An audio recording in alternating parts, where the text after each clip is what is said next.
Всероссийская благотворительная акция «Елка желаний» из года в год объединяет взрослых с добрыми и открытыми сердцами, искренне желающих исполнить самые заветные детские мечты.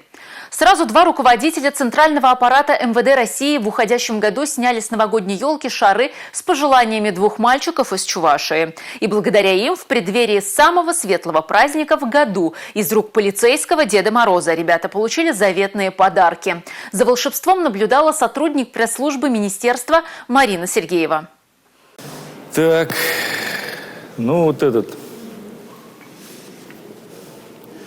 Максим Федотов. 9 лет. Чувашская республика. Мечтает о конструкторе. Замечательная мечта.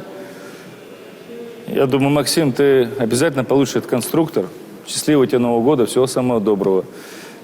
Благодаря всероссийской акции «Елка желаний» сбываются самые заветные детские мечты.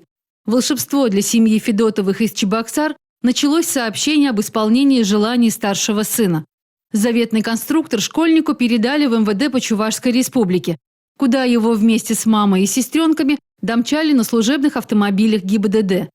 Подарок Максиму вручили полицейский Дед Мороз, заместитель министра внутренних дел республики полковник внутренней службы Сергей Белоконь, начальник управления экономической безопасности и противодействия коррупции полковник полиции Станислав Курьянов.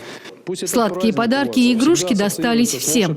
Также для Федотовых были организованы экскурсия по музею истории органов внутренних дел и чаепитие.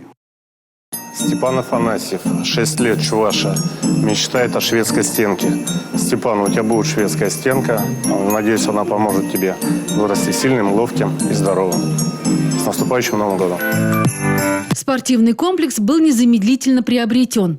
Долгожданный подарок маме Степана передали полицейский Дед Мороз и сотрудники МВД по Чувашской республике.